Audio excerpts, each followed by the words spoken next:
Good morning. I call this hearing to order. Without objection, the chair is authorized to declare a recess at any time. I would like to begin by noting some important requirements. Standing House and committee rules will continue to apply during hybrid proceedings. All members are reminded that they are expected to adhere to these rules, including decorum. House regulations require members to be visible through a video connection throughout the proceedings, so please keep your cameras on. Also, please remember to remain muted until you are recognized to minimize background noise. In the event a member encounters technical issues that prevent them from being recognized for their questioning, I will move on to the next available member of the same party, and I will recognize that member at the next appropriate time slot, provided they have returned to the proceeding. The onset of the COVID-19 pandemic created one of the most significant upheavals in the history of the American labor force. Between February and April of 2020, the U.S. economy shed 22 million jobs, and the unemployment rate skyrocketed from 3.5% to 14.8%. Congress stepped in to pass the CARES Act, stopped the economy's free fall, and provided support throughout the pandemic. This quick action, combined with the American Rescue Plan, paved the way for one of the fastest recoveries from a recession in our nation's history. In 2021, the U.S. economy added 6.6 million jobs, the most on record. Considering the deep wounds of the pandemic, this is a monumental achievement. While we've recovered most of the jobs lost during the pandemic, our country is in the middle of an ongoing labor shortage. This shortage is complex in its origin, and we can't attribute it to any one factor. The pandemic upended life as we know it. It slowed legal immigration, caused a wave of early retirements, and forced many to exit the job market out of concerns for their health or family obligations. All of these factors have contributed to the shortage we are seeing today. The labor shortage impacts all businesses, but it particularly concerns our nation's entrepreneurs. But there is more to this than a pure lack of workers. For many small firms, a general lack of applicants isn't the problem.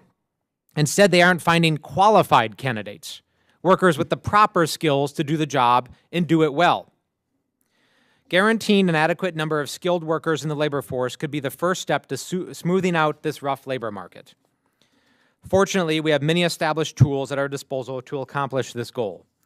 For example, initiatives like workforce boards, apprenticeships, community college, and career and technical education can help us upskill the American labor force. But as it stands, these initiatives aren't getting the funding they need. Over the past decade alone, the workforce system has seen a nearly 20% decline in federal funding when adjusted for inflation. I think we're seeing the impacts of this underinvestment in today's economy. Fortunately, the Biden administration has made a commitment to reversing this trend. Workforce development expansion, improvement, and funding are prominent features of the Bipartisan Infrastructure Investment and Jobs Act. The infrastructure law allows states to obligate funds from programs like the National Highway Performance Program toward workforce development activities.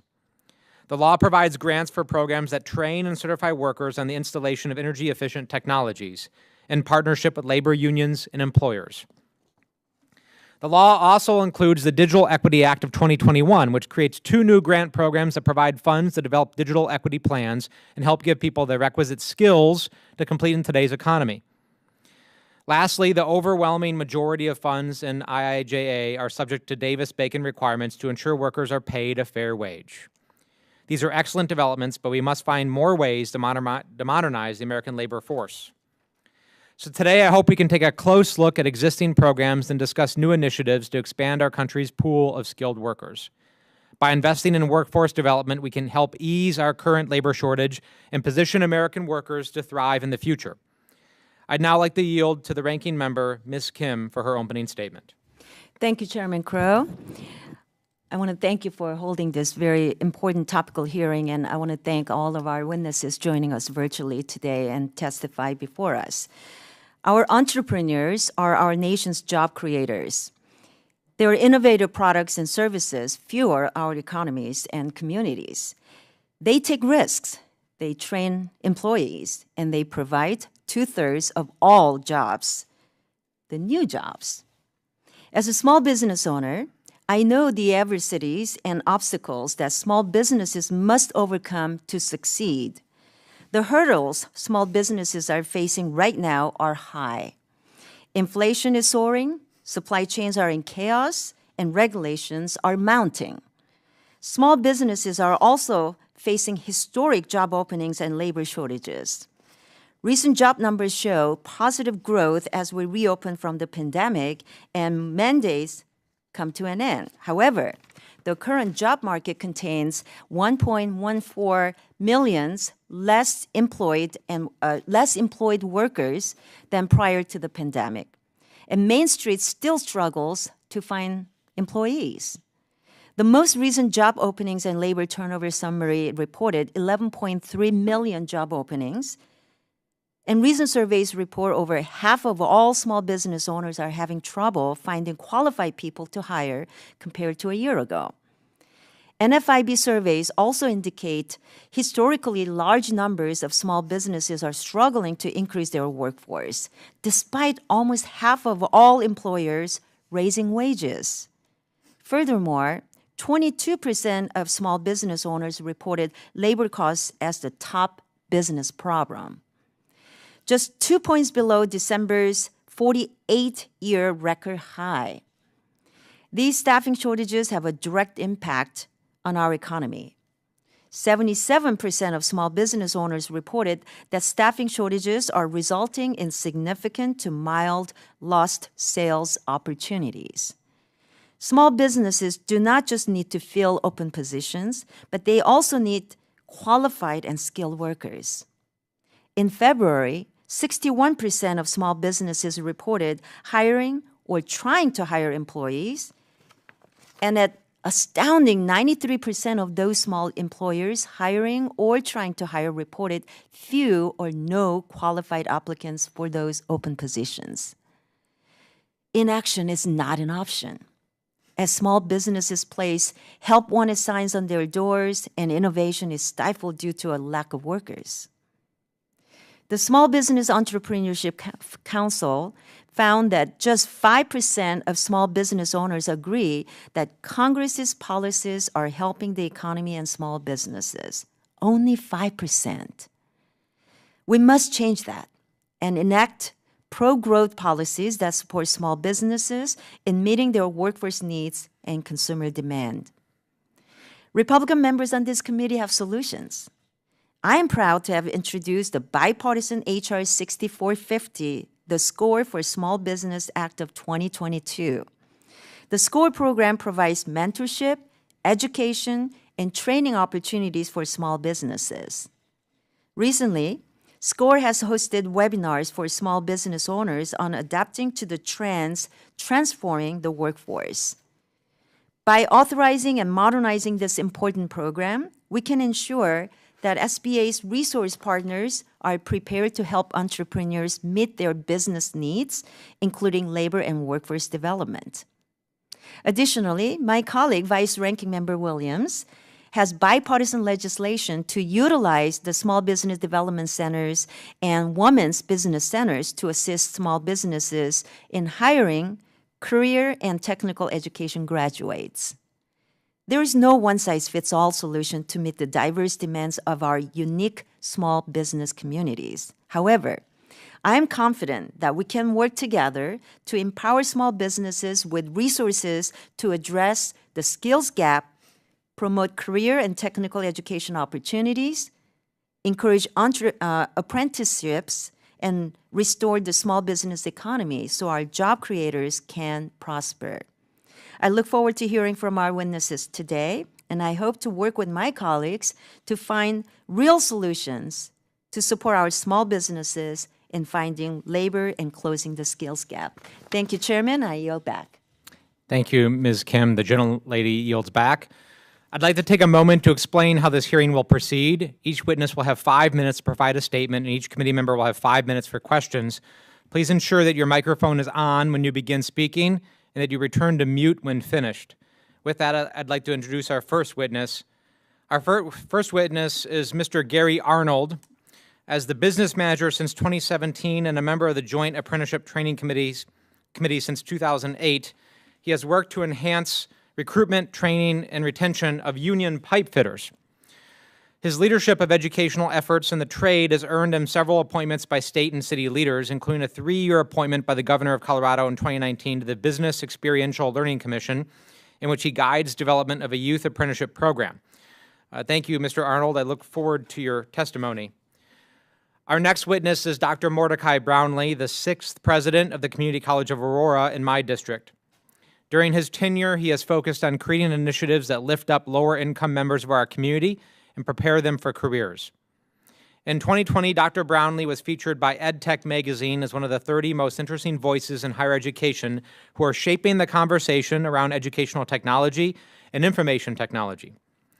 In 2022, he was featured by Diverse Issues in Higher Education magazine as a new school leader representing the next generation of college presidents. Thank you, Dr. Brownlee, for being here today. Our third witness is Mr. Joseph Kane, a fellow at the Brookings Institution. His work focuses on a wide array of infrastructure issues, including transportation and water infrastructure. Recently, his work has explored transportation and placemaking, climate investment, and the challenges and opportunities facing the country's infrastructure workforce and its essential workforce more broadly. Prior to Brookings, Mr. Kane was an economist at the U.S. Bureau of Labor Statistics. Thank you, Mr. Kane. I look forward to your testimony. And I will now yield to the ranking member to introduce our final witness. Thank you, Chairman. Our fourth witness is Ms. Diane Bank, General Operations Manager and owner of Westside Tractor Sales Company, who's testifying today on behalf of the Associated Equipment Distributors. Westside Tractor Sales Company, a John Deere construction equipment dealer, has been in business for an impressive 58 years and has 11 locations across Illinois and Indiana. Westside Tractor Sales Company is also a family-owned business. While Ms. Bank and her two brothers are the second generation of the family in the business, the third generation is already involved in the company. I understand Ms. Bank takes pride in coaching and training the next generation to have the same success and growth as her and her brothers. She's also very active in a variety of industry-related associations. She served 2 terms on the Associated Equipment Distributors Board of Directors before becoming the first female volunteer leader of the association in 2018, when she was inaugurated as chairwoman. She's currently on the AED Foundation's Board of Directors, which focuses on workforce development and attracting skilled workers to the industry. Ms. Bank has also twice served as president of the John Deere Construction Dealer Association. I know Ms. Bank's experience as a small business owner and vast knowledge on workforce development issues will be extremely beneficial to our hearing today. So, Ms. Bank, I thank you for the time to join us today and for taking the time to testify. I yield back. Thank you, Ms. Kim. And I will remind the witnesses to keep to the 5 minutes. Ms. Kim and I run a tight ship on the Small Business Committee, and we ask that people stay within their time. There's a clock on the screen to help you with that effort to prevent you from being gavelled out. So with that, I thank all the witnesses for being here today. And Mr. Arnold, you are recognized for 5 minutes. Thank you, Chairman Crow, Ranking Member Kim, and members of the subcommittee. I appreciate the opportunity to testify in front of you this morning to talk about registered apprenticeship programs and specifically our program that we operate here in Denver, Colorado. During the introduction, it was noted that I currently serve as the business manager at Denver Pipe Fitters Local 208. I also have the pleasure of recently being elected as the district vice president for our International United Association of Pipe Fitters, Plumbers, HVAC service technicians, sprinkler fitters, and pipeliners. My experience has been one as an actual apprentice. So I served my apprenticeship from 2003 until 2008, working for a contractor called Murphy Company during that entire 5 years, and really just enjoyed every single second of the opportunity. I was extremely thankful for getting the chance to learn how to become a professional pipe fitter, and I wanted to give back as soon as I completed my apprenticeship program. I had the opportunity to become an instructor here in our program, teaching mostly welding classes to 3rd, 4th, and 5th year apprentices. So I basically took the summer off after I completed my apprenticeship program and came back the following school year. Just instead of being a student, I became an instructor and really enjoyed the 7 years getting a chance to teach our apprentices. After that, I had the opportunity to be hired and took the position of training director in charge of the day-to-day operations of our registered apprenticeship program, continuing education and certification programs that we do here as a part of the training department. In 2017, I was elected by our membership to serve as their business manager and continued to play an integral role as the secretary of our Joint Apprenticeship Training Committee that oversees and guides the overall operations of the training program here at Local 208. We're excited because we have 230 plus apprentices currently in our program, somewhere along the 5-year program, and we continue to see those numbers increase. Apprenticeship programs, I think, are the most effective way for training construction professionals, specifically my experience being with pipe fitters on both the construction and HVAC service side. And the reasons for that is being able to partner the on-the-job training with related instruction given in the classroom. It allows those apprentices to have the full experience. We try to duplicate what they will encounter on a job site down here in the classroom to provide a safe space for apprentices to make mistakes. Most people learn much more from their mistakes than they do from their successes. Unfortunately, you can't allow that to happen when you're on customers' properties and they're building their equipment. Other workers' safety is a concern. So we want to have properly trained, qualified journey persons overseeing that on-the-job portion, but allow that safe space down here in the classroom to have folks make mistakes and learn from them. No matter how much you try, you cannot duplicate every possible scenario a construction pipe fitter or an HVAC service technician would run into on a job site, because not every building's the same. Each system's designed for that particular building, the way it was engineered, the way the architecture was completed, makes that kind of a special system. And why systems have similar faults and need similar types of repairs, having that on-the-job component partnered with the classroom training really does prepare them for any possible scenario they could run into as a qualified journey person as they continue their career. The tremendous benefit that I think our model provides specifically to small businesses is our contractors of all sizes have the same access to the GREAT training program, and it's based off of an hourly training contribution. So while we utilize the multi-employer, it's an 80 cents per man-hour contribution into our ERISA-governed training trust fund. And so while we have contractors that have hundreds of employees, the vast majority of our employers have 30 or less employees. They're small shops, and there's no way they would have the resources and the capital needed to undertake a large training effort like we have at our apprenticeship program here at Local 208. So I looked at the list. I actually printed out a report this morning, and I'm pleased to see that we have, 80% of our contractors, like I said, have less than 30 employees. So AirTech Mechanical, for one, was at the top of my report, obviously because it goes by alphabetical order. They have 12 members working for them. And out of those 12 members, 2 of them are apprentices, and one of them is a pipe tradesman that is an entry-level position, really to get some experience and decide whether or not they want to pursue the full career and apply for the apprenticeship program. And so we enjoy about a $1.8 million annual operating budget for the training program. And those contractors, like I said, have the same access that our large contractors with 400 plus members may be working for them right now. Because it's directly related to the amount of employees they have and the amount of work that they're performing, it makes it an equitable access for not only our employers, but also our apprentices. The apprentices don't have to face any kind of personal financial burden. They get compensated for on-the-job training. Mr. Arnold, you're over the 5-minute time, so I'm going to have to stop you here, but we can finish up during the question and answer period as we dive into it with the members. Thank you very much. Dr. Brownlee, you are now recognized for 5 minutes. Good morning, and thank you for this opportunity. Chairman Crow, Ranking Member Young Kim, and members of the subcommittee. My name is Mordecai Brownlee, and I am the proud president of the Community College of Aurora. CCA is part of the Colorado Community College system and serves over 10,000 students annually. At the onset of the pandemic, our enrollment dropped 12%. However, I'm proud to share that our college has rallied hard for our students and to date have recaptured 7% of that loss, and we won't stop until all students have been accounted for. Uniquely, our institution serves in the most diverse region of the state, and student demographics represent that reality accordingly. As a federally designated Hispanic serving institution and minority serving institution, 64% of our students identify as students of color, 51% of our students are Pell Grant eligible, and 50% of our students are first-generation college students.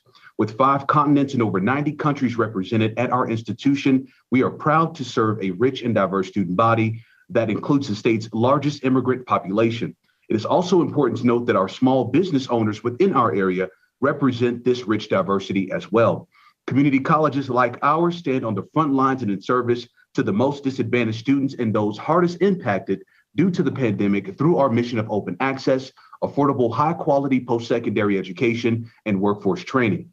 Through partnerships with community organizations such as our Aurora Chamber of Commerce, Aurora Economic Development Council, Arapahoe Douglas County Workforce Development Council, and the Build Strong Academy, CCA is utilizing data and feedback provided by small businesses and large industries to re-envision and transform our student learning experiences.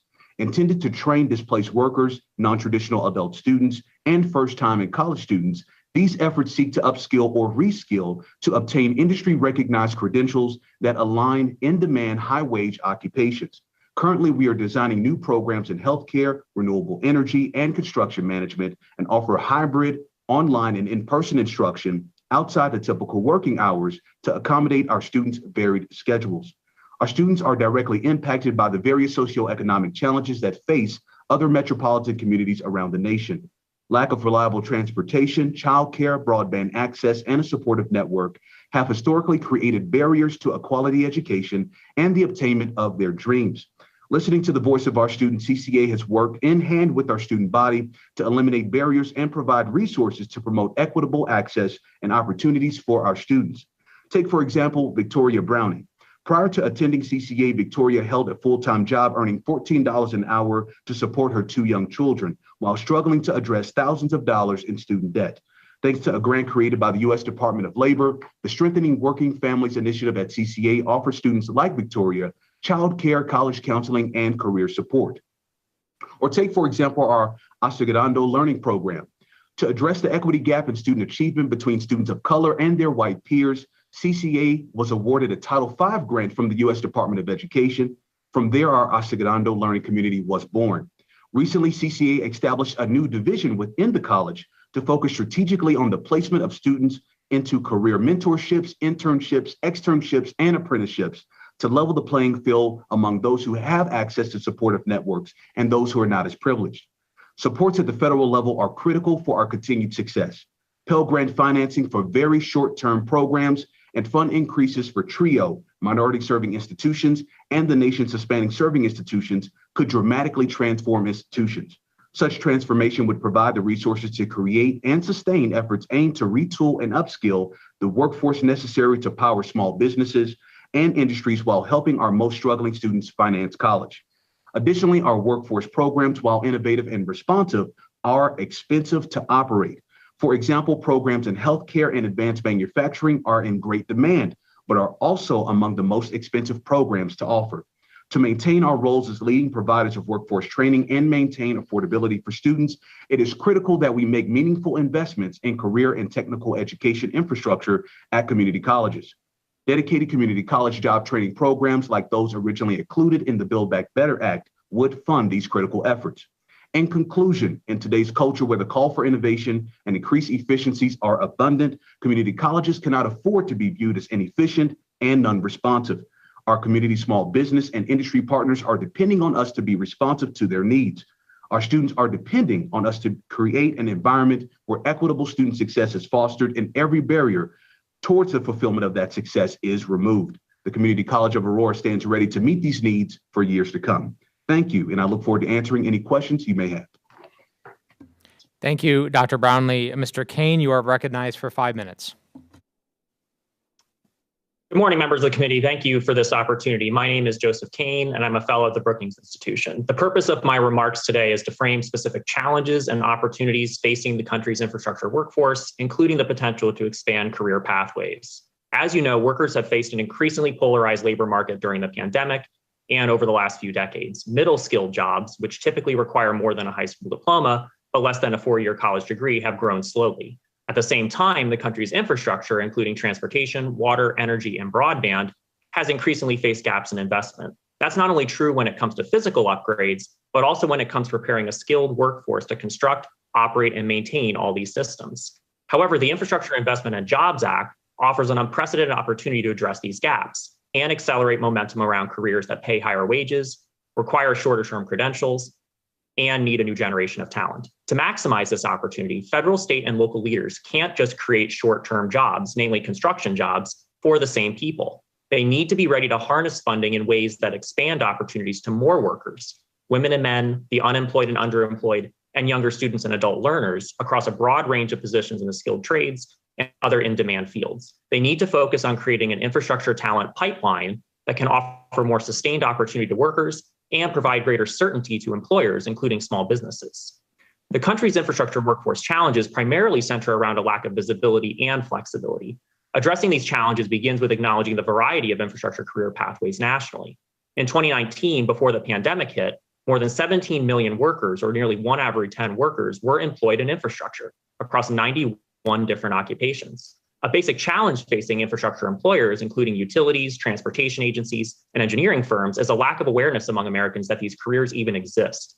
This obscurity continues even as infrastructure jobs offer more competitive, equitable wages, paying 30% more to workers at lower ends of the wage spectrum. In other words, workers with the least amount of experience who are just starting their careers. Prospective workers may also lack awareness of and easy access to the training needed for these careers, which tend to emphasize work-based learning opportunities. As a result, there are training and retention gaps. Nearly a quarter of all infrastructure workers will need to be replaced over the next decade. But some occupations are expected to see 10% or more of their workers leave each year on average. That's especially the case for infrastructure jobs with older workers near retirement, where there have been continued struggles reaching younger students, women, people of color, and other individuals. Addressing these challenges hinges on proactive federal leadership to ensure greater visibility and flexibility.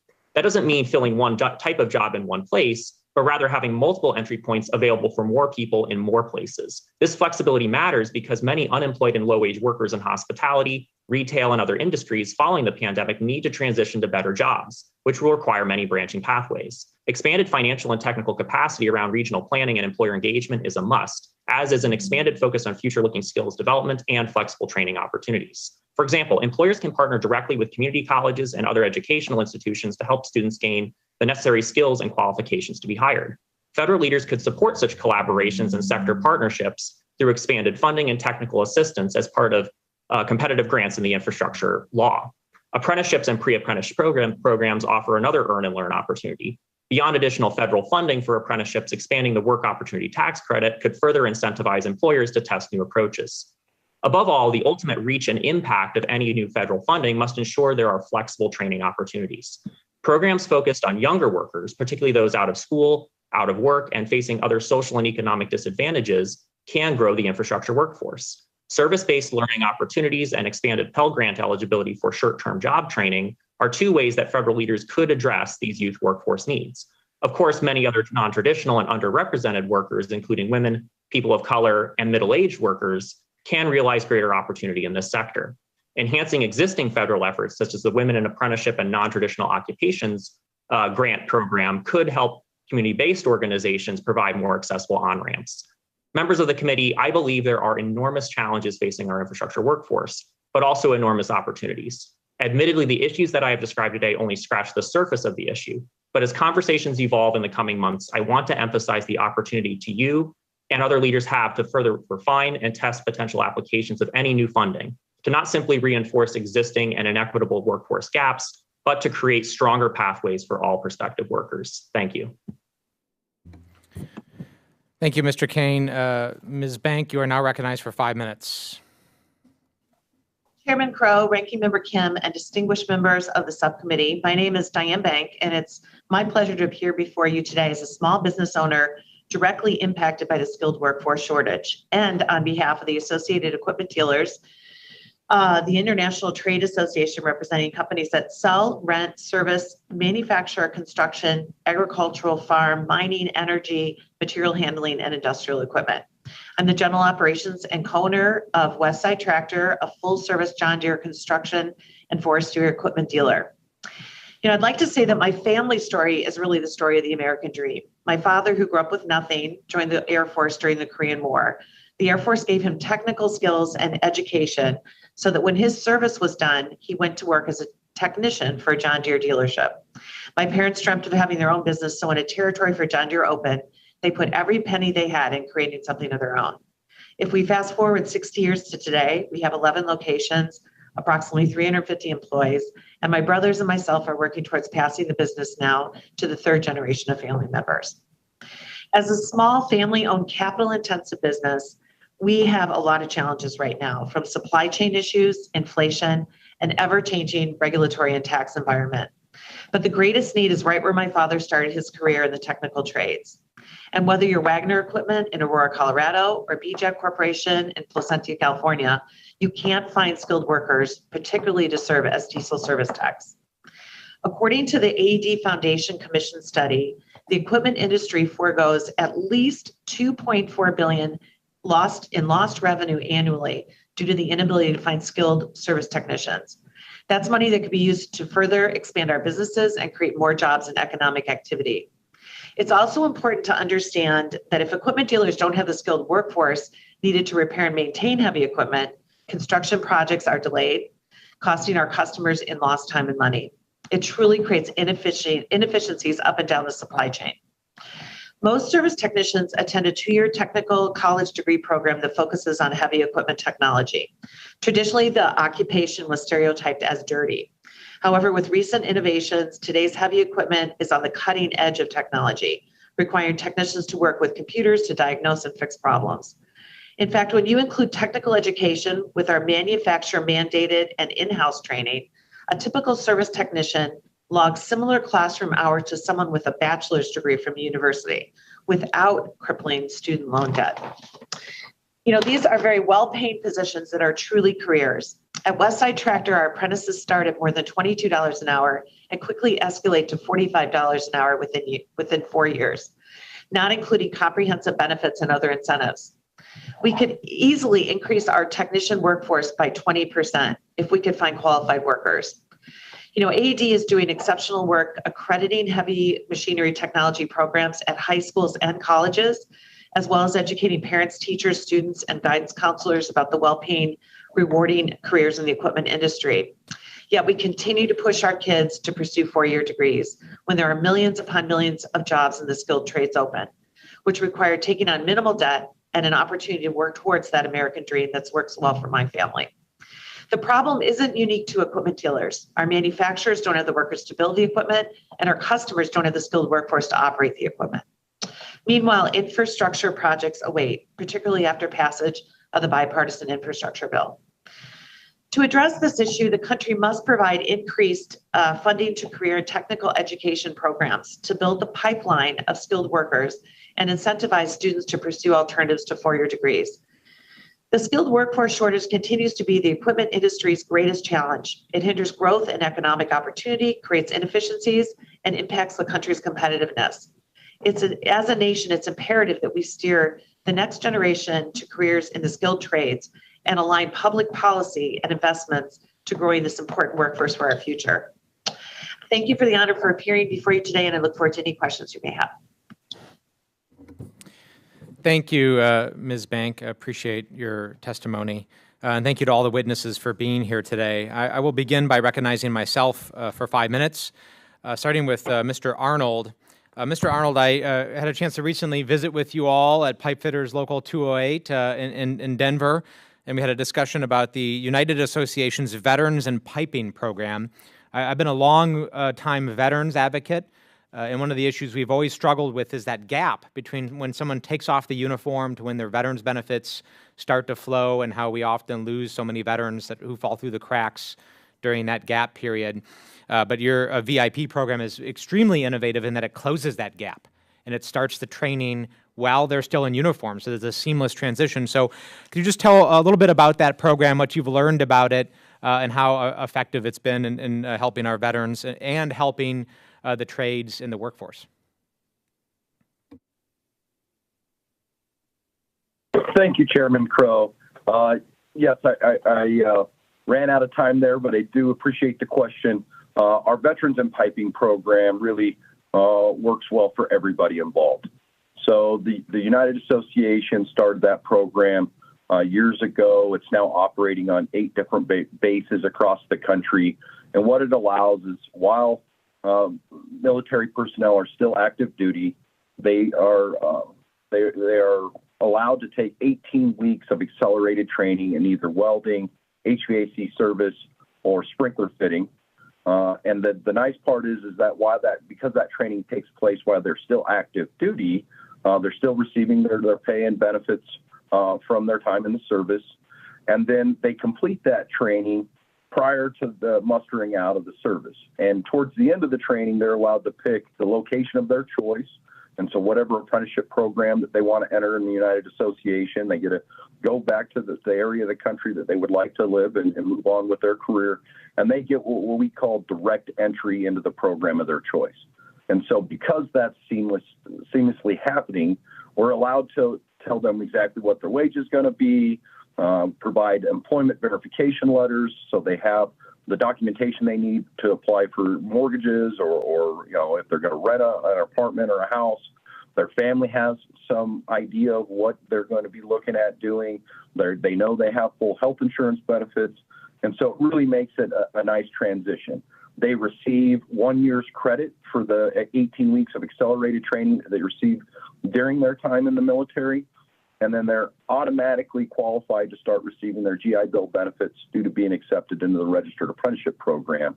And so those GI Bill benefits work based off their on-the-job training hours, and they receive the highest amount at the very beginning where they're earning the lowest wage because a first-year apprentice obviously makes a percentage of a qualified journey person, and then that pay increases as their skill and knowledge increases. So it really makes it a nice transition for the individual. It also helps us as an industry. The skill sets that they bring, their sense of responsibility and accountability is everything really our employers are looking for. And so it's been a great partnership. Thank you, Mr. Arnold. Just an example of how, frankly, how our labor unions are really leading the way. It's a brotherhood and sisterhood, not just an organization. And I think that culture translates really well for a lot of our veterans. And your ability to do that. And I would like to see these programs expand. I think the other trade unions are uniquely qualified to actually expand these into the service and help our veterans transition, and I appreciate your leadership in that regard. Dr. Brownlee, in the minute that I have left, I would like you to comment briefly on your community college's work with local business development centers and how we can expand those relationships and how they're doing.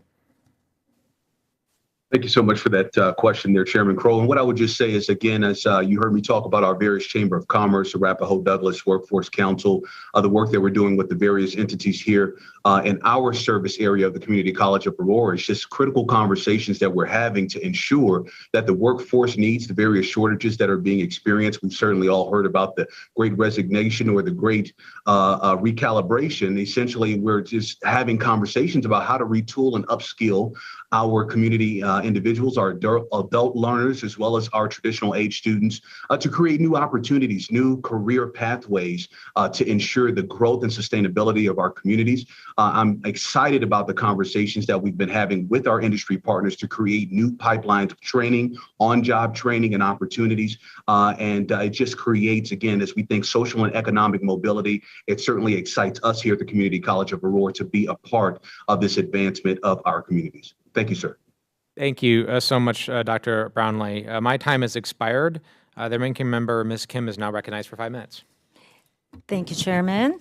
Ms. Bank, I am pleasantly delighted to hear that your father served in the Korean War, and so please offer my deepest appreciation for his service. As an immigrant from South Korea, obviously I have a very soft spot when it comes to thanking especially all the veterans, but especially Korean War veterans. So my hats off to you, your father.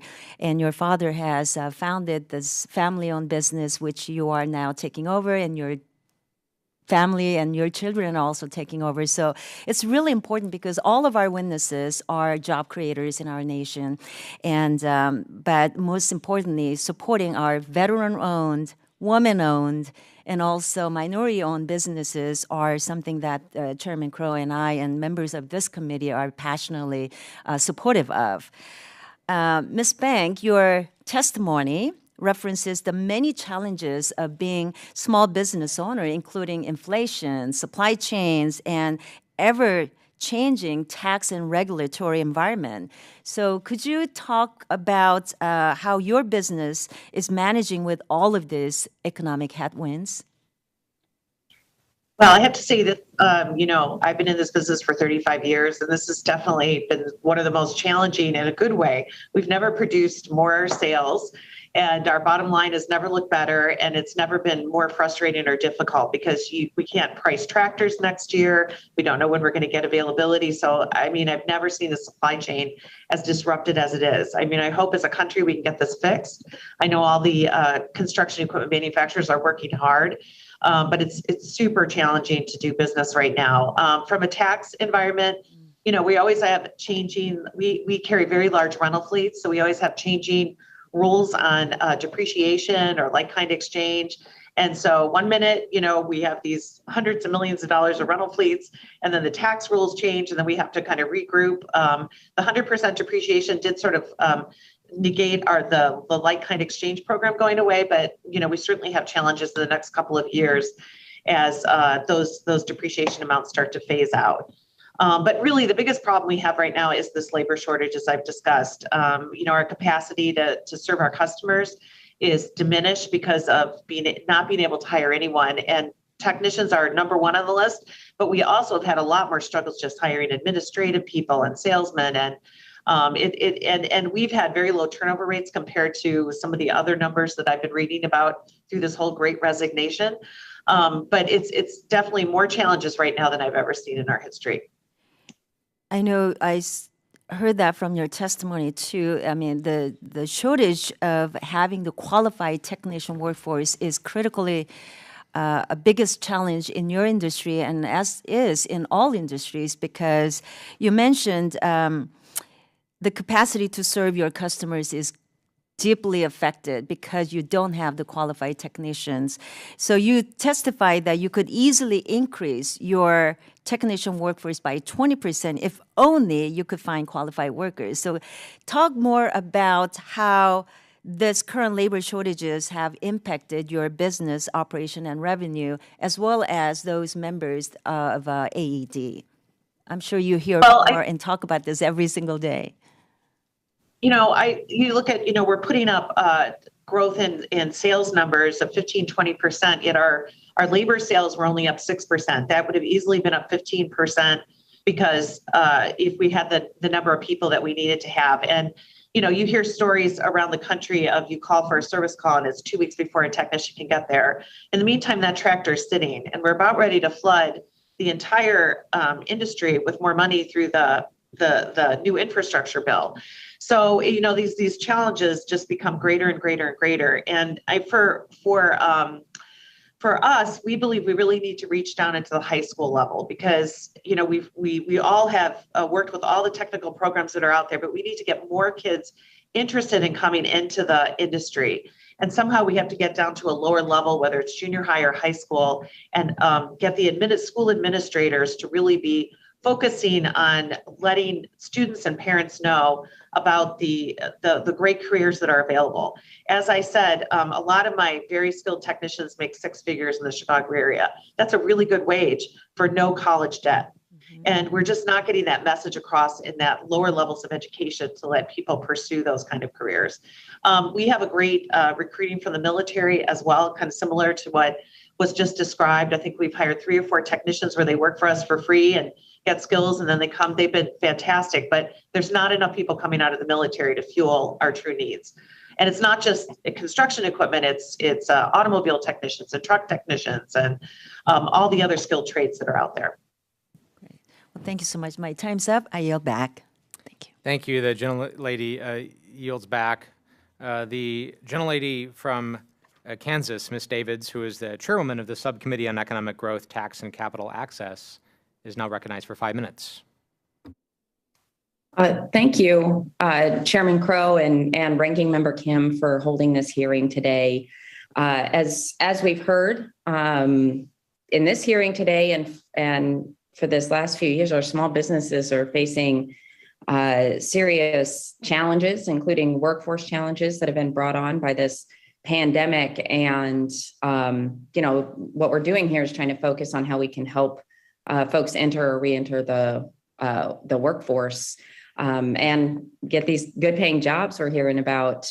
Community colleges are, of course, a major player in helping individuals skill and upskill and reskill, especially as it comes to these highly technical and long-lasting careers. In fact, in the Kansas 3rd, where I represent, I like to say that we're kind of a hidden gem of a thriving community college environment. And I'm a little bit biased. I might be saying that because I'm the product of and proud alum of Johnson County Community College. And I've had the chance to work a lot with the Kansas City, Kansas Community College to secure funding for an automated robotics lab and program that they have so that students can train with like real life automation equipment that's currently being used in the industry. And I think this is especially relevant given the conversation that we've been having today. I'm curious, Dr. Brownlee, if you could share a bit about what successes or maybe even concerns, I'm not sure, you've seen in developing some of the kind of custom curriculum for specific trades or jobs. And then also if there's like what the mix of the students that are looking at those various career choices or reskilling. I'm just curious about that from your perspective. Thank you for the question, Representative Davidson. I will tell you, we're excited that you are a proud product of community colleges, especially as we enter April, Community College Month. That's of great excitement to us. But to your question, as we think about essentially in our service area, our industry partners have been very responsive in wanting to be at the table. We include industry partners through advisory councils that help us to shape what are essentially the learning outcomes that are associated with these jobs. As you heard, one of our fellow individuals given a testimony talked about how there's technicians that are needed in these various industries. And so we work with our partners to identify what are those learning outcomes. A bit of the challenge really becomes those very short-term programs. As we think about funding those programs is where the true concern to your question or the challenge comes in is funding, because depending upon the nature and the length of that academic program or that workforce-related program, we're talking about social and economic mobility, workforce-driven programs. So 3, 4-week, 5-week programs, 9-week programs. This individual can now take on a new career and pathway and be able to provide for them and their families in a manner in which they would not have been able to do previously. However, the funding becomes a challenge. Based on the length of it, it may not be funded and carried by the Pell Grant. And so that's where we really need the help and the challenge. In terms of those that we're seeing engage with these trainings, everything from the traditional age, I think about the work that we're doing out of Cherry Creek schools, the great work they're doing out of the Cherry Creek Innovation Center, where they're directly tying students into high wage, in demand pathways to work over here at Aurora Public Schools. So there's strong partnerships with the traditional age.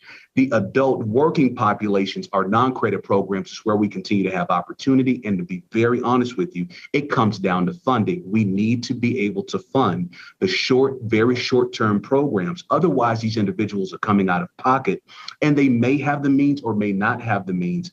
And so hopefully the conversations that now we're having and we're seeing some return on, and that is our industry partners saying, listen, let's sponsor some of these individuals, especially these adult working learners, to be able to fund them in their education. Creative partnerships, however, we have to think about sustainability and the implications if we can't find a sustainable result.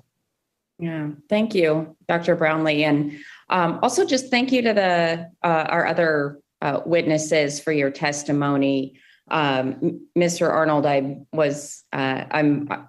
excited and impressed about the training program that you all have. And Ms. Bank, I really appreciated your comments about us looking into the younger populations. So Mr. Chairman, I will yield back now. Thank you. Thank you. The gentlelady yields back. I will now recognize the gentleman from Texas, Mr. Williams, also the vice-ranking member of the committee. Thank you, Mr. Chairman, and thank you, Ranking Member Kim. And I just want to say in full disclosure, especially to Mrs. Bank, I'm an automobile dealer. I've been in the automobile business, Chevrolet, Dodge, Chrysler, Jeep, Ram, for 51 years. My family's in it, and my grandchildren are now in it. So I really enjoyed your statements, and also was glad that you mentioned about some of the Trump tax cuts that we had in 2016 that are still in force that have helped make our business pretty good. You talked about inventory. I normally have 800 units on the ground this morning. In my car dealerships, I have 22. So we know about what's done to our industry. But thank you for bringing up about the importance of cutting taxes. With all that being said, the Biden administration continues to show their lack of understanding for the real issues American small businesses are facing. Instead of creating opportunities for all businesses, President Biden is pushing government mandates that favor big labor and are both unfair and extremely costly to taxpayers. They just mean more money. And last month, Biden signed an executive order mandating project labor agreements on federal construction contracts exceeding $35 million, which funnels these critical government contracts to unions and cuts out other private companies from being competitive. A recent report by the Association of Builders and Contractors stated that 87.3% of the U.S. construction workforce does not, I repeat, does not belong to a union. These businesses should not be excluded from applying for government projects because they are not unionized with burdensome fees and failing pension plans. We should push back on the efforts to impose restrictive labor requirements on taxpayer-funded construction projects and ensure open, fair, and competitive bidding for all Americans, and it saves us money by doing that. So my question to you is, Ms. Bank, you represent the construction industry, I represent the car industry. Can you elaborate on how President Biden's executive order will impact your member companies? Well, honestly, I work in a very heavily unionized area. So the Chicago area, you can't function without being in labor unions. So I don't know if it has much impact in Illinois. And but I think in other parts of the country, just your 80% are not in labor unions. I think that I don't know if that's the exact number, but I wouldn't be surprised at that. So I do think the important thing here is that we get our infrastructure rebuilt and not focus so much on whether it goes through labor unions. I'm a supporter of labor unions. Like I said, I have two. I'm signatory to here in Chicago. It's just a reality of our doing business up here. But to do things, to make that a requirement seems to kind of sabotage what we're trying to accomplish in terms of rebuilding this country's infrastructure for our future. I agree with you. Picking winners and losers are not good. Even competition does work. I've been in the car business for over 50 years, as I've stated, and I know firsthand that we're always looking for more mechanics. We've talked about that. More mechanics, more technicians, and other skilled workers. Our country's facing a growing skills gap from younger generations that are not joining the vocational workforce at a high enough rate. So business owners in all sectors of the economy are in critical need of workers, especially skilled workers. One way that we can work to address the skills gap is by informing and encouraging students to join career technical education programs. A traditional four-year college degree is not for everyone, and we found that to be true in this day and time. We need to ensure students know that there are other high-demand opportunities that will provide them with a good-paying job and successful career. So again, Ms. Bank, Ms. Bank, you even stated that in your testimony that a service technician at an equipment car dealership can easily make up to 6 figures, and that is true with my car dealerships. Providing that vocational program sets students up to learn a skill which they can master over the years and then hopefully turn into their own small business like yours one day. The return on investment for skilled workers is undeniable, and it is critical that we continue to expand and encourage CTE opportunities. So quickly, Mr. Arnold, given your background in apprentice programs, how can we better educate high schoolers who might be on the fence about paying for a 4-year degree that there are other opportunities out there and not as costly? And what are the best practices to recruit more students to put a vocational option for them in the future? Thank you for the question, Representative. Very quickly, I think we just need to do a better job of explaining the benefits to both parents and students so everybody involved understands about the excellent opportunities. For a lot of times, folks were told that they had to go the traditional career or traditional education path to be successful. And I don't think we did a good enough job explaining the benefits, explaining that there's the financial burdens, best practices. What we've seen starting to work better is actually utilizing our current apprentices, the folks in our program that can relate to the younger populations better than, say, myself or folks that have been in the industry for 30 or 40 years. Getting their peers and letting them know exactly what they are experiencing right now as existing apprentices has seemed to make a big difference. Thank you very much. And Mr. Chairman, I yield my time back. Thank you. The gentleman yields back. I will now recognize the gentleman from Minnesota, Mr. Phillips, the chairman of the Subcommittee on Oversight, Investigations, and Regulations, for 5 minutes. Thank you, Mr. Chairman, and to all the witnesses today. I'm grateful for your testimony. Ms. Bank, I want to thank you for your wonderful remarks about your business and unions. I think that one can be both pro-business and pro-worker, and I think your remarks are wonderful and encourage every business in this country to follow suit. When I'm back in the district, I've been doing a program called At Work with Dean, where I spend about 3 hours, do a 3-hour shift at various small businesses in my district. And without exception, all are saying that business is improving, very strong in most cases, and all are also saying that the attraction and retention of employees is terribly difficult. So I think we're all in agreement on that. Starting with you, Ms. Bank, we hear a lot of reasons why people have left the workforce. I'd love to hear from each of our witnesses about why you think that's the case. Starting with you, Ms. Bank, what is keeping people out of the workforce based on your experience? Well, I think we maybe were a little bit different than and first of all, we were essential workers, so we never stopped working. We've had maybe a little bit higher attrition rates, but not compared to other businesses. And part of it is because we are high paying wages here. We're not, hospitality or people are, making $10, $12 an hour, where I think you're getting a lot more turnover. And I would say, I think that, what I have seen in our people is that there's just a little bit more soul searching. Do I really want to do this the rest of my life? Do I really want to be a technician? Do I want to live somewhere else in the country? Illinois has a lot of issues, and we've had just 2 technicians resign in the last couple of weeks who want to move down to more southern states with lower tax rates, and lower real estate taxes. So, like I said, I don't think our resignation rates have been as significant as other industries, but it's still certainly an issue for us. And do you have any belief that perhaps childcare or immigration reform could provide a boost to the labor force? Oh, absolutely. I think we need more immigration, and if we could get young people who are coming into this country and start to get them trained as technicians, they do a great job. I know of some dealers who've flown to the Philippines and brought a whole plane full of technicians back. That was in Canada. I don't think we have that policy here in the United States to allow that to happen. But we have to. That's what this country is a whole bunch of immigrants, and I certainly would hope that we can bring more people in that would help with the skills gap problem that we're having. Thank you. I wholeheartedly agree. Dr. Brownlee, any thoughts from your perspective about what is keeping people out of the workforce and how we might rectify it? Thank you so much for that question, Representative Phillips. What I would say is that as we think about, again, the apprenticeships, the internships, our small business owners, really looking to revolutionize what we have looked at in terms of opportunities previously, and asking the question, what brings about relevance and messaging and opportunity now for our students?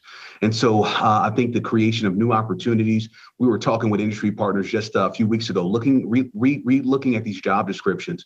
What can we do to create some transferable skill opportunities where we can retool and upskill and create more? Certainly there are challenges with transportation, childcare. You mentioned it, Representative, and thank you for acknowledging that.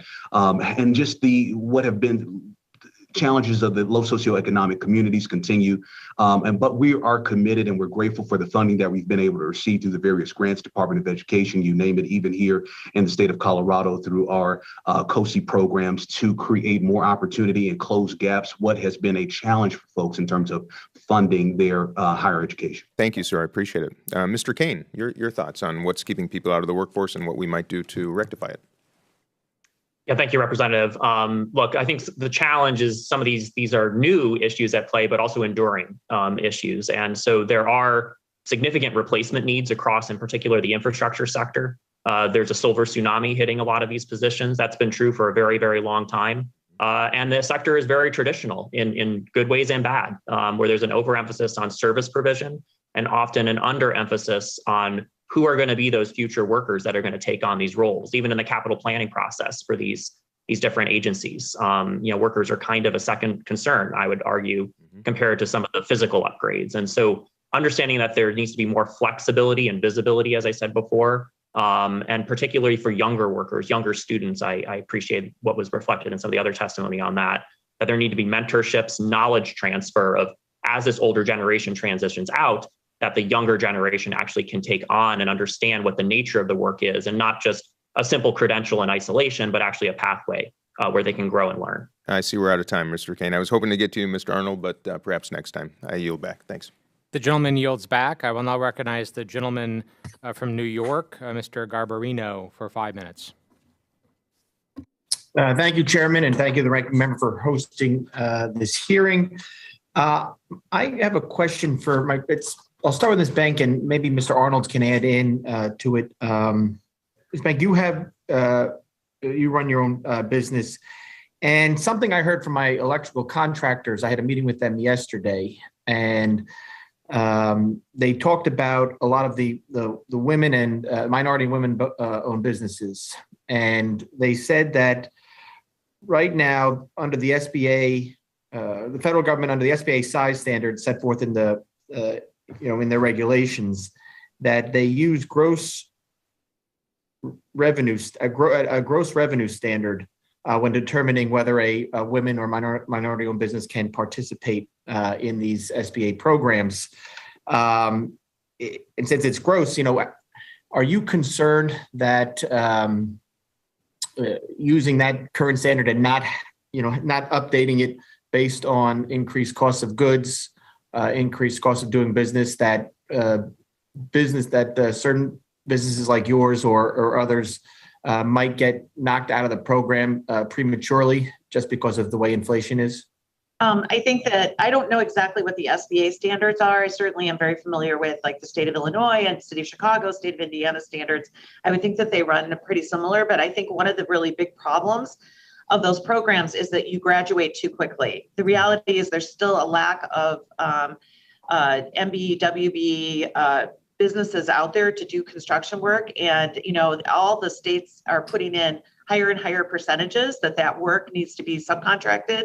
And there's just not enough skilled people out there. I would much prefer to see some more criteria put in as far as the number of minorities or women in the workforce working on a particular job. To me, would raise it better than selecting one specific customer or owner of a company.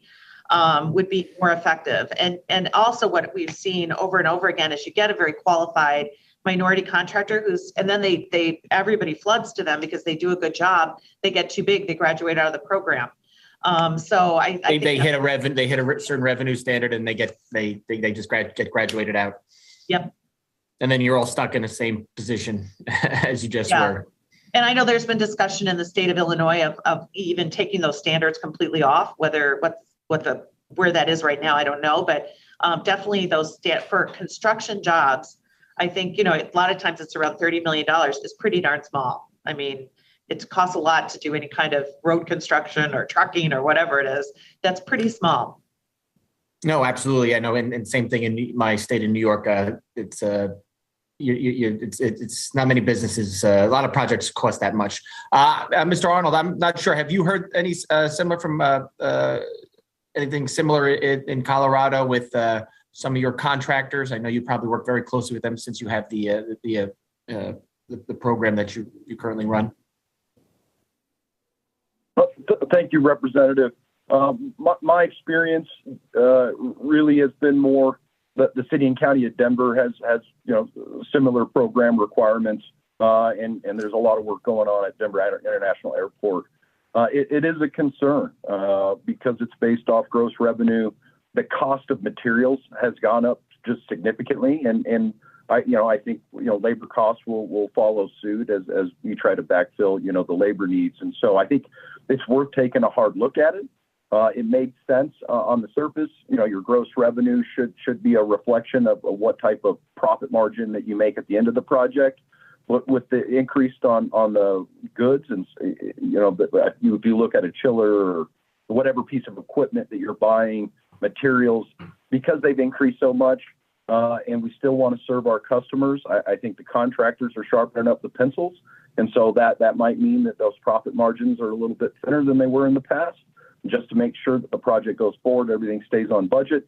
And so it's worth an examination and making sure that we're not graduating those women and minority-owned contractors too quickly, because they need that support to really flourish long-term.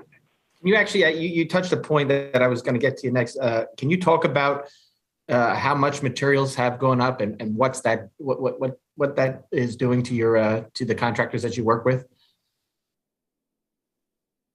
So right now, we haven't seen an effect on as far as projects being delayed or canceled, but the material costs have increased significantly. I attended strategic planning sessions with our contractors actually this week, Monday and Tuesday, and that was a large topic of discussion and whether or not they were seeing actual projects delayed or canceled.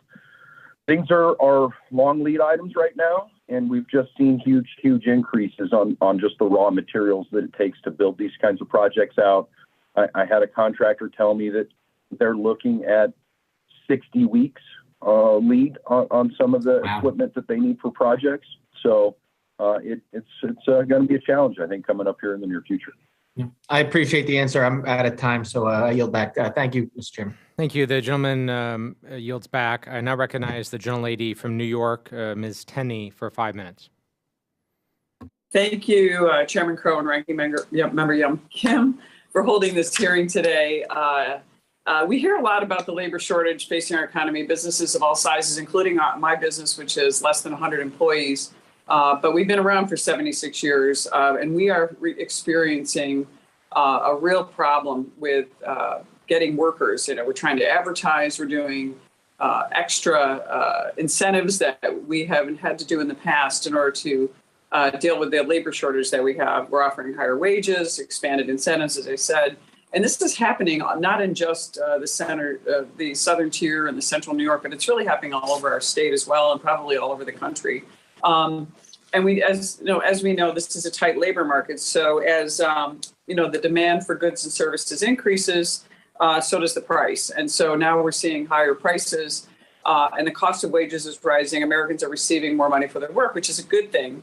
But this creates this tension between the employers who, obviously we like to see a labor market where we can get more employees at a lower rate. But at the same time, we love to pay our employees more, because if we can charge more for our services, but with inflation affecting us, this has been a problem. But I think government can respond to this. And I think one of the things that we're seeing, and this is particularly true in some deindustrialized areas, we're seeing just an influx of supply of a cheap foreign labor that are often, especially in the tech industry, and they're getting some of the benefits here that a lot of our American companies aren't. And I think this creates a disincentive for employers to really invest in their workers and invest in the technologies and the processes and the long-term growth that we need to bring American workers back into the workforce. And so we've seen a lot of American workers kind of pushed to the sidelines, many of them with skills, but not that could be trained, but moving, unfortunately, maybe to lower skilled jobs, or even, choosing, unfortunately, not to do some of the jobs that we need them to do, or we could train them to do if we had a focus on the American labor market and also on dealing with this issue. And I think it's really important on the Small Business Committee that we are fighting for our small business community, and especially the employees of the small business community, because they're the heart of our businesses. They're the people that make us grow. And in my business, they're part of our family. I mean, it's almost every year that we give out a 50-year pin to someone who's worked in our business, way back when my grandfather hired them. So, but to that, one of the things that I think has been really helpful for us, and this is why I want to direct a question to Mr. Bank and also to Mr. Brownlee from Aurora. We have wonderful community colleges in upstate New York, and they have been providing us with an opportunity to train a lot of our workforce. And this has been a great situation. But in terms of job training, increased wages and benefits, and really focusing on a renewed commitment to American workers and our communities, I think that's what we need to start looking at. And I wanted to, again, address my first question to Mr. Bank. You raised the unfortunate issue of stigmas against skilled trade in our country. And this has been a barrier to entry, particularly for young people into a stable, well-paying, long-term jobs. How, in your opinion, does the frequent lack of career and technical training in American secondary schools contribute to this phenomenon? If you could just give us a brief kind of restating what you've said in the past. Well, I think it's a huge source of the problem. I mean, it used to be when I was in high school, there was always a shop class, right? And those are gone out of most high schools. So that's where, AD is putting their efforts now into reaching back into those high schools that are still focusing on technical trades. And we're out there certifying them and, organizing all the dealers in that specific area to get involved and active so that we get those young people interested in our profession. And I think that the high schools need to do a much better job. And it's not really just even the educational process, it's really the parents that are a big problem. We have this view in this country that everybody's got to go to college. And if you don't send your kids to college, you're doing them a disservice. And unfortunately, I think that's led to all of these very, sometimes much higher paying jobs with no debt. We have a little graph that we use at AD that it's based on averages, but it's literally like over $300,000 in the first 4 years of a young person's life, difference in cost of going to college and going into debt versus going into one of our technician programs where you get paid and going along the way and you get out 2 years earlier earning a job. $300,000 in the first 4 years of someone's life is absolutely enormous in terms of their total economic future.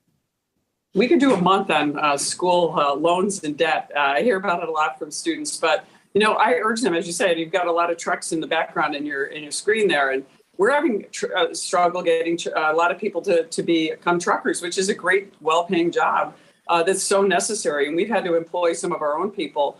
And I just want to say, what do you think Congress? Sorry, the gentleman's time has expired. Quick. Thanks so much. I appreciate it. We'll catch up with you on the next round. Thank you. So we'll start while we're waiting on Ms. Houlihan from Pennsylvania, who's on her way to the hearing. I wanted to do a follow-up with Mr. Brownlee, Dr. Brownlee, a little bit more on the students that you serve in Aurora. Some of those or many of those are underserved students. Can you touch briefly on the impacts of transportation challenges and child care challenges that those students face when they're pursuing training, vocational, technical training at the Community College of Aurora? Absolutely, Chair. Thank you, Chairman Crow, for the opportunity. So yes, as I shared earlier, 51% of our students are Pell Grant eligible. And so as we think about low socioeconomic communities, over 90 countries represented here at the Community College of Aurora. So as we think about childcare, just as for example, 60% of our students are females. So we think about the amount of working mothers that we have here at the Community College of Aurora. It tends to be a bit of a challenge and a barrier for childcare, just available childcare. As we think about our service area and the various challenges, there are in some cases a 1 to 2 year waiting list just for individuals to be able to secure childcare for themselves. And then that certainly becomes a barrier. And so as we think about transportation, broadband access, as we've been working through the pandemic, it's one thing to hand a student a laptop. It's a whole nother thing to make an assumption that student has a home to plug that laptop into, let alone has internet access in their own private homes to do the work of online education. And so we're seeking and have continued to find ways to have gap closures as we think about the digital divide and providing Wi-Fi access. We've certainly increased our infrastructure here at the college at our locations. I have created Wi-Fi accessible parking lots to create more access opportunities for our students. But certainly it has been a challenge in our community to be able to meet the needs, create workforce opportunities, and you're having to just deal with basic food insecurities, housing insecurities, and the various challenges that come about with low socioeconomic communities. I say that to all say we also are grateful, though, for all the opportunities that have been provided from us from the U.S. Department of Education and the U.S. Department of Labor, and certainly here in the state of Colorado, to help us address these various challenges for our students. Thank you, Dr. Brownlee. I will now recognize the ranking member, Ms. Kim, for 5 minutes. Sure.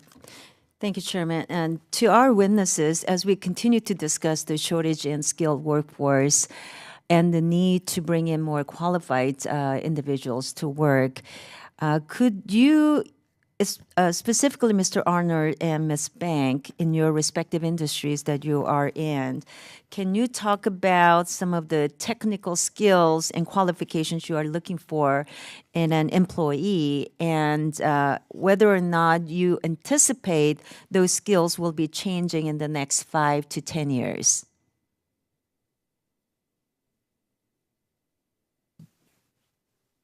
Well, I guess I'll go first. Yeah, oh my God, the skill levels that we're going to need in the future is a little bit frightening when we look out 5 years from today. I mean, we're on the verge of autonomous tractors. We have all the new fuel technologies that are coming, electrification, hydrogen, all kinds of things that the manufacturers are working on today. So the skill level, like I said, right now our technicians really have a bachelor's degree in terms of the time that is put into their training, whether it be from that 2-year technical program and then what we do as a dealership. But the skill levels and the different skills that are going to be needed in the future are a little bit frightening, and will create a whole bunch of other challenges as we move into the future. Mr. Arnold? Thank you, Ranking Member Kim. The nice part, I think, right now is for somebody just looking to enter into the apprenticeship program, all we really need is somebody that has good enough soft skills, a willingness to show up to work, to be there on time, to work throughout their entire shift, be productive, and learn from their mistakes. The training program really is designed and engineered to make sure that they do, at the completion of the 5-year program, obtain all the certifications required to be successful in their career. So during that program, they're going to obtain welding certifications. Up front, it's a big focus on safety. So they're going to be OSHA 30-hour safe handling, refrigerants, and then all the various certifications that go along that is needed by the industry, by our employers that communicate that to us at our monthly JTC meetings. I would agree with Mrs. Bank that the future is going to involve some changes, and we're going to need to train folks on newer technologies. Right now, we are focusing on making sure our members are trained on variable refrigerant flow, variable refrigerant volume systems, which just weren't all that common in the past. Typically, you saw large-scale hydronic systems with traditional boilers and chillers. And so some of that technology is already starting to show itself, and we've already engaged in that training. But where does hydrogen lead for building heat and in-home heating? Where does a number of different technologies move forward? Geothermal is another viable technology that I could see used in the future. And so what we want to do is continue to maintain that constant communication with our employers so they can communicate exactly what our customers are looking for, what do building owners want in their new buildings. And that way we can adjust and be flexible and fluid to meet the industry needs. Thank you. Looks like Ms. Houlihan showed up, so I'll ear my time. Thank you. The gentlelady yields back. I will now recognize the gentlelady from Pennsylvania, Ms. Houlihan, for 5 minutes.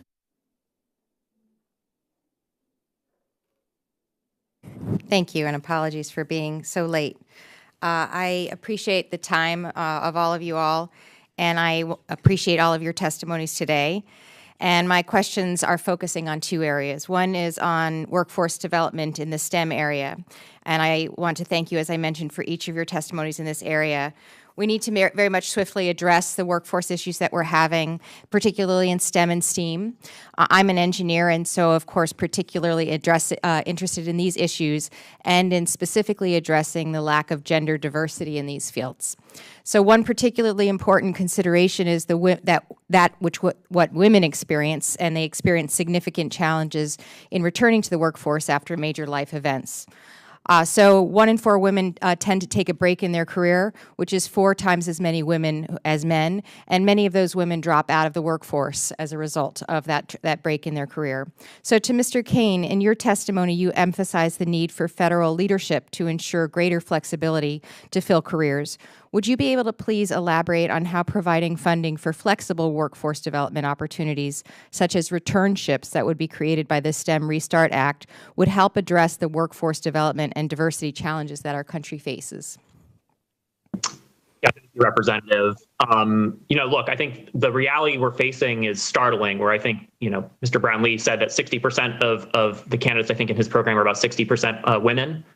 In our research, under 15% of infrastructure workers are women. And so there are huge gaps here, even for individuals who may get some of the credentials to actually holding on to and filling these positions over time. And so to the extent that there is direct employer engagement, supportive services, as has already been talked about in terms of childcare, travel assistance, and so on, that's very important for women, I would argue, in particular here. But I think flexibility also to the understanding as it relates to the skills conversation, we can't just be looking at filling one type of job or one position, but really revealing, I think, the pathways that can be quite nimble for prospective workers, whether you're a woman, a person of color, and so on, we need the 100 to 200 level skills here too, that workers, particularly as it relates to STEM,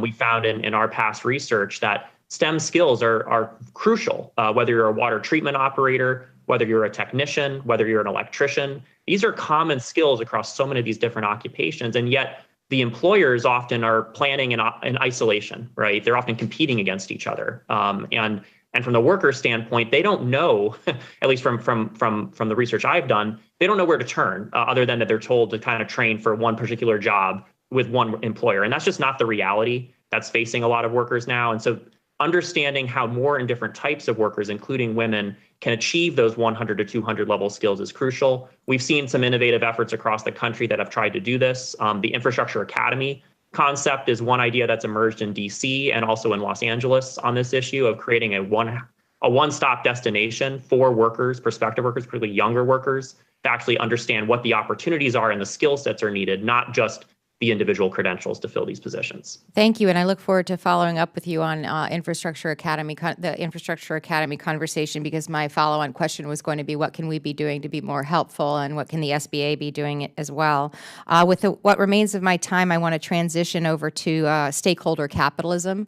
I co-chair the Stakeholder Capitalism Caucus with my friend and Representative Dean Phillips, and we're trying to understand how businesses can better impact policies to foster inclusion and generate longer-lasting growth that benefits all stakeholders rather than just exclusively the shareholders. We believe that smarter business practices, such as providing workforce development and career advancement, will be able to grow businesses as well as grow people. So to all of you, with the 47 seconds I have left, can any of you speak to the importance of providing robust workforce development opportunities, not only for the business, the benefits of the individual, but for the benefit of the businesses at large?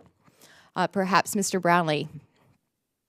Thank you very much, Representative. What I would say is that stackable credentials now more than ever are critical as we think about the advancements in workforce development and training. We want to create very short-term programs that can meet the needs of small businesses as quickly as possible and create what can be a career growth trajectory for those individuals towards increased opportunities for economic mobility for them and their families. So I would say stackable credentials, very short-term credentials, and including very dynamic programs that infuse industry experiences, working with the likes of Mr. Arnold and Ms. Bank to create these real life experiences for students in the classroom is critical. I appreciate you all. It appears as though I've run out of time, and I yield back. Thank you. The gentlelady yields back. I want to thank all of our witnesses again for being here today. The current labor shortage is a top concern for American small businesses. A business can't thrive without properly skilled workers. A drag on small businesses hinders our entire economy. Workforce development can expand the pool of qualified candidates, helping small firms fill their openings and grow their businesses. In turn, we can supply workers with the tools they need to get good-paying jobs that help them support their families. So by prioritizing workforce development, we can bolster small businesses, help American workers, and support communities. And I also just wanted to make an additional comment on the discussion that we had with Dr. Brownlee and the impact of affordable quality child care on our workforce. You know, one of the largest periods of economic expansion in our nation's history was after World War II, as large numbers of new workers entered our workforce. They were largely women. Right now, we have millions of American workers who cannot enter the workforce or cannot enter the workforce at the right level because they cannot afford to, or they just can't because they don't have child care for their children. And the bottom line is this actually disproportionately impacts women. That's what the data show. So if we want to unleash vast swaths of economic activity and grow our economy and help our businesses, we will pass legislation that will provide quality, affordable child care to American families. That's good for our economy. It's good for our families. So without objection, members have 5 legislative days to submit statements and supporting materials for the record. And if there's no further business to come before the committee without objection, we are adjourned. Thank you.